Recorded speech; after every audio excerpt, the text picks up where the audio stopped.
Day 6 of training camp, our first back-to-back session, and man, Jalen Hurts was solid, getting the job done by any means necessary.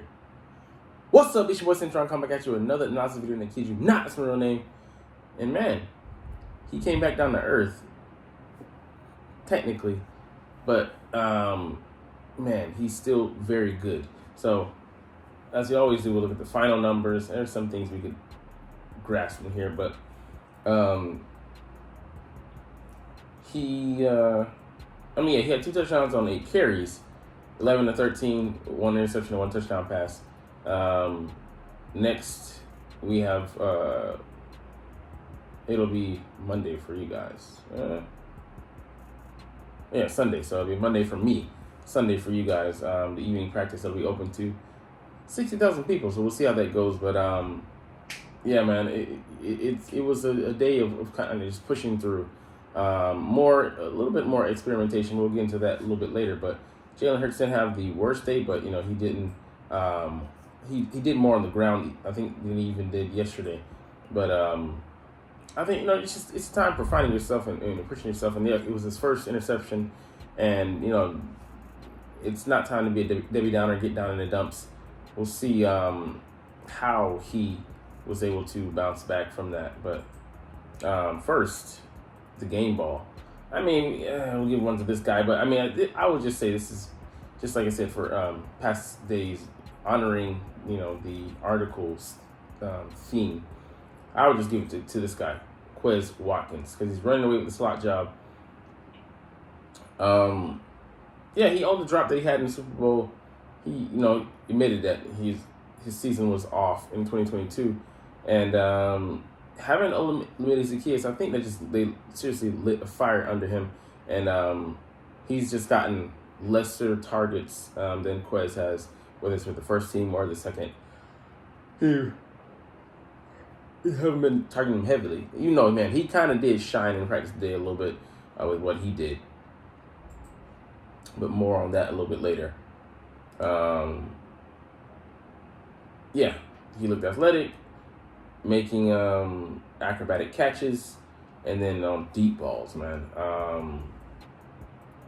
Yeah, it was just a good day for him. Going deep, and he's got people out there cheering for him or against him.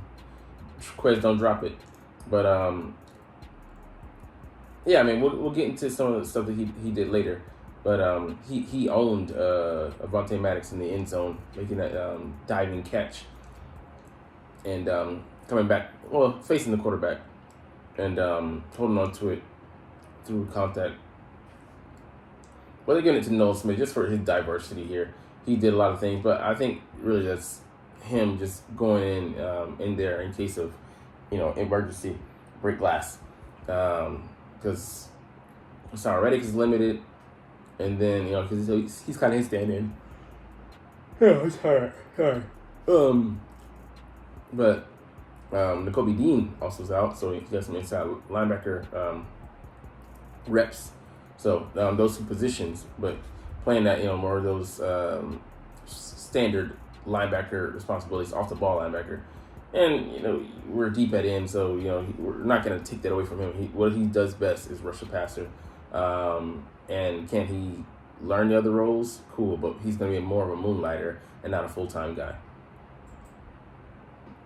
All right, into the meat and potatoes.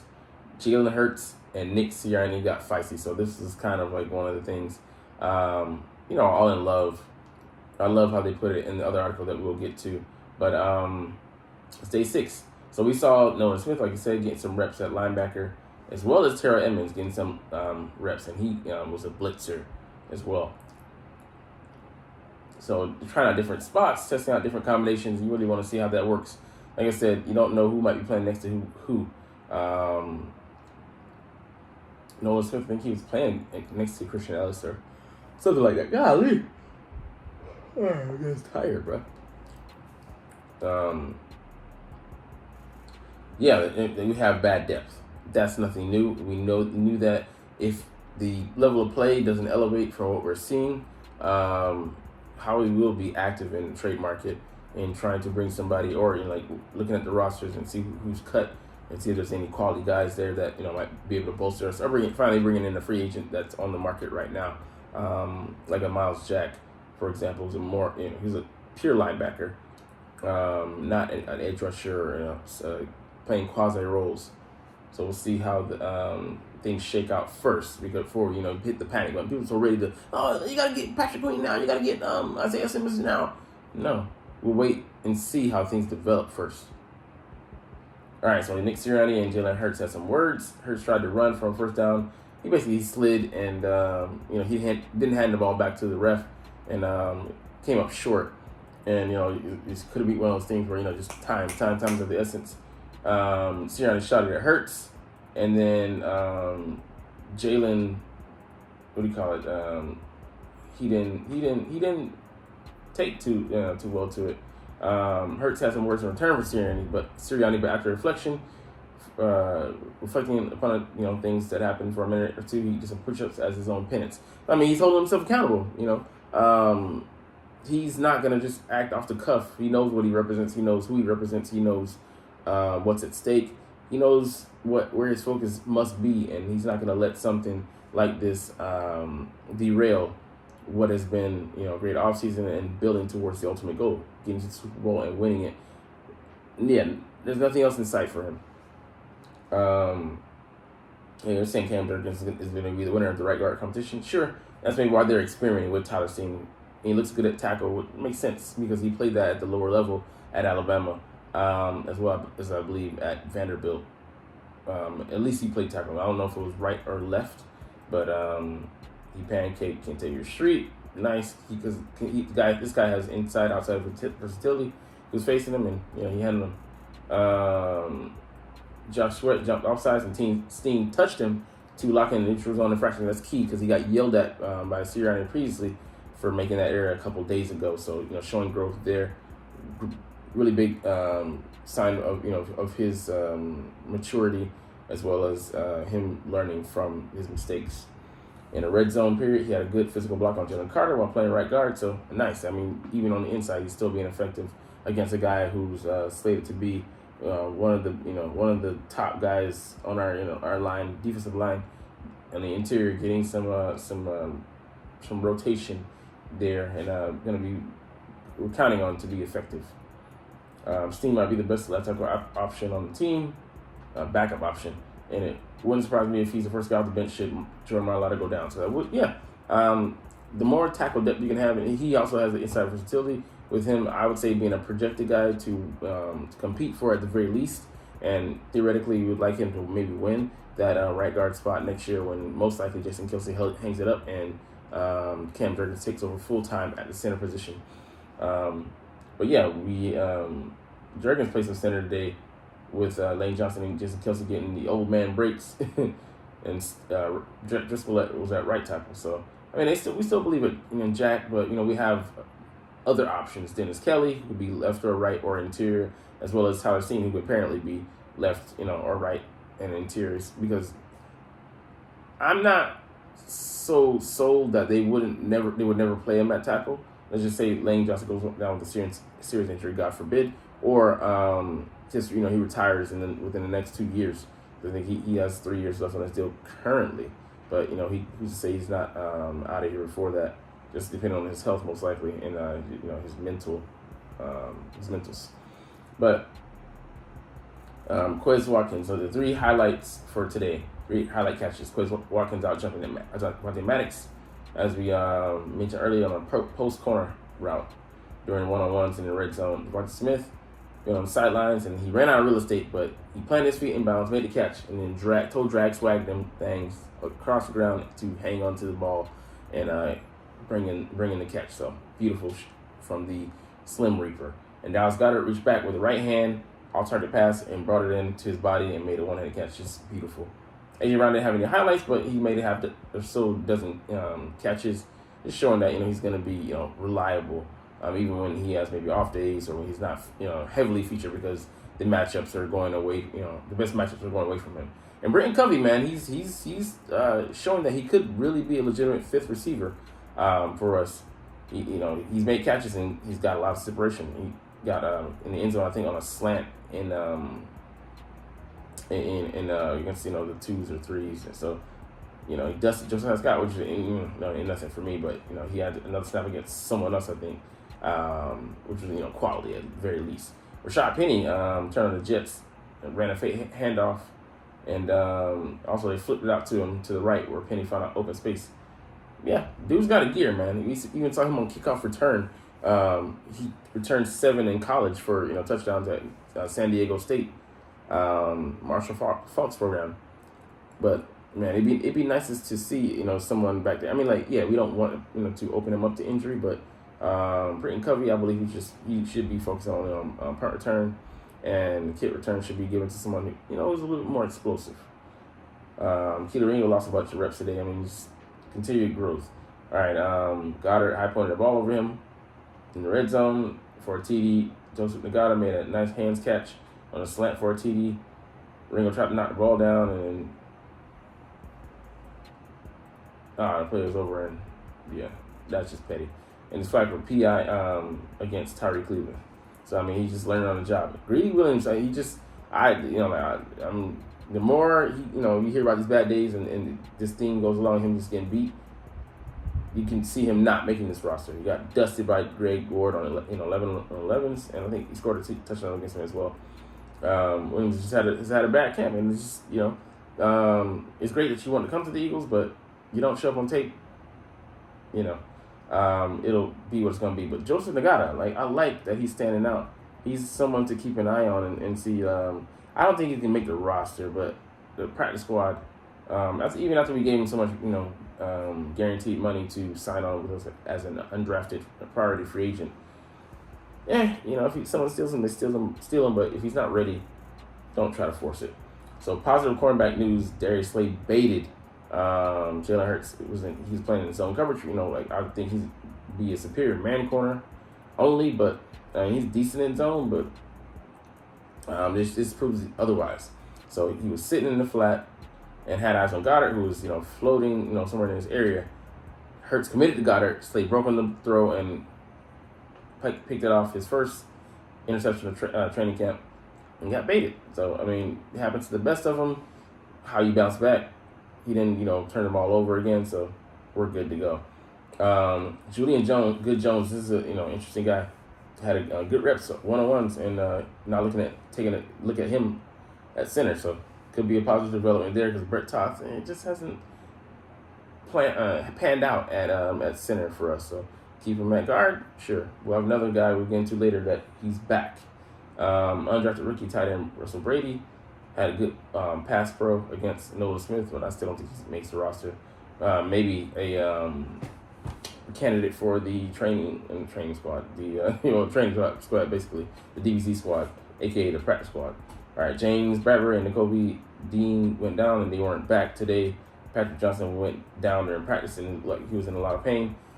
Contrary to this, this belief here, he wasn't grabbing his left knee, he was grabbing his left lower leg. So,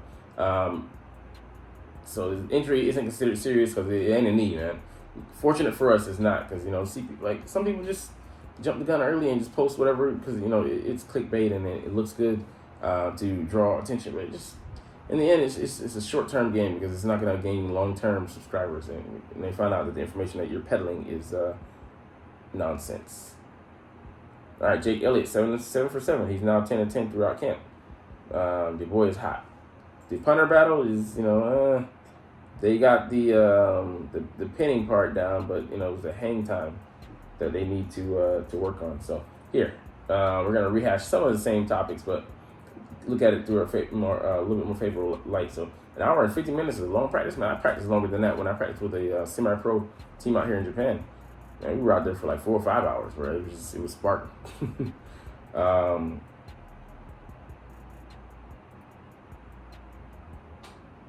Okay, so I wasn't exaggerating. It was the worst day of training camp. It's cool. So it was the pick was 16 seconds left in a 2-minute drill. So he was feeling maybe the pressure. No excuse for it. Just giving the situation. So yeah, he missed Brown running open in the back of the end zone during the drill. Wide receiver was trying to point it out, but yeah, wasn't aware of it. And he failed to get the ball into the end zone with his arm during the red zone 11-11 series. Yeah, the completion that A.J. Brown did scoop up and got anyway. Could have been picked. Reed got tipped by Reed Blankenship, was a little low to A.J. Brown, and he went on to throw that pick. But that could have been a pick as well. So took off running too early, on 7-7 drills, which isn't what you really want to see. Just making throws, commit. But he was just maybe trying to mix it up. But it is what it is. This is training camp. This isn't to be like scorched earth. Take it as a take it take it in stride, and he'll be better Sunday. When the lights are brightest, he's been pretty good. So we'll trust in that. All right, let's see. Is there any more news on the injuries? Deion Kane, this is his third practicing. Devin Allen is still in the NFI. That doesn't bode well for either one of their chances. Deion Kane might be, a candidate for the practice squad again, but he could, very well get signed to another league in their games, man. Just tired, bro. Might be a look bad in the video, but it's what it is. All right, Devonta Smith shook Darius Slay to create separation for an underneath throw. Slay also got beat easily by A.J. Brown, which he was pretty good. Just some notes. This is what I'm talking about OZ, aka Olamidia Zacchaeus, which is not aka his real name. Ran one of the sicker stop and go routes like you've ever seen in one-on-ones to Rose clearly ring down the sideline. Man, I did with that, to a guy and we were just playing outside and got the TD, shook him out his damn shoes. All right, Quez Watkins made a leaping catch facing the quarterback we talked about that. Oz also made a nice deep catch, crossed it left in the end zone against Mario Goodrich. So very good route. Deep crosses, I love those. All right, Greedy Williams. He didn't fall for the double move, but then he lost to the receiver at the catch point. So he sped back, and he has 4.38 speed, so he's not a slow guy, and he's 6'2". I'm convinced he's not going to make the roster, man. It is what it is. So back shoulder throw from Marcus Mariota to Charleston Rambo. Who made the catch while facing tight coverage from Ringo. So Mariota also hit deep, Greg Ward on a deep ball, beating Greedy Williams, and he's making plays. But yeah, he might be a practice squad again. I think he's in perfect position there because he's not, one of our top 5 guys. He could theoretically be better than Britton Covey. I think, he is, but Britton brings that, special teams play, and also being a kick returner, but also mainly the punt returner. And he, by the end of the season, he brought some juice there. So let's see here. We talk about that. Kenneth Gainwell made a nice snag when he had to turn around to catch a ball. It was low, just above the ground. He managed to stay on his feet and quickly transitioned to running after catch. So yak, nice, just beautiful, pristine, streamline. So he looked. Tyler Steen fending off Kyrie Johnson. He's been good in pass rush. And like I said, it shouldn't be surprising to see him good at tackles. That's his original position, especially left tackle. So it was Nolan Smith next to Christian Ellis. So I like that combination, man. It just, good size there. Those guys next to each other. But here's the spirit, man. And then Smith had a rush from inside linebacker, blitz. So I like that. And then next rep, Terry Evans also on the blitz. We talked about that. So they're bringing in guys who are out of position. But the more versatility you can have, the more you're able to pressure the quarterback. So Cam Jurgens looking good in O-line, D-line matchups. Nolan Smith looking good, and Tyler Steen had to get a rep against Jalen Carter that we talked about. Yeah, right guard. So that's beautiful. We're gonna skip the Hassan Reddick contract talk. We already know, but look how jacked this guy looks, man. Crazy. So we dropped a catchable pass while going to the ground. He did have a touchdown on a slant from the slot during the red zone drill. So nice. We don't know who was covering him, but he's getting open. Brett Toth, got to get it together, man. He's compromising the reps by throwing these worm burners, and like Hank Fraley used to throw out ever so often, and yeah, just causing us to have constipation on offense, wasting reps. All right, yeah, Ringo just has to learn and grow. And that's gonna be it for that part. But this guy is back, man. Josh Sills, he's a 6'6", 330 guy, and he made the roster last year undrafted, and got in trouble for some grape charges, and he's been acquitted. The NFL has taken him off the commissioner's list, and he's off the exemption list, so he's able to practice with us once again, and we'll see, where he's at. It might be tough for him to pick up where he left off. I don't know if he was working out, if he was behind bars, or if how he was able to maintain, but this could shake up the picture once again and provide us with some key depth. But I don't think he's definitely not being looked at as a starter. Definitely not with the infringement, the tardiness which he showed up by. Some fault of his own, because he had to put himself in that position. Unless it was just a false accusation. I don't know the ins and outs of the case, but it'll be interesting to see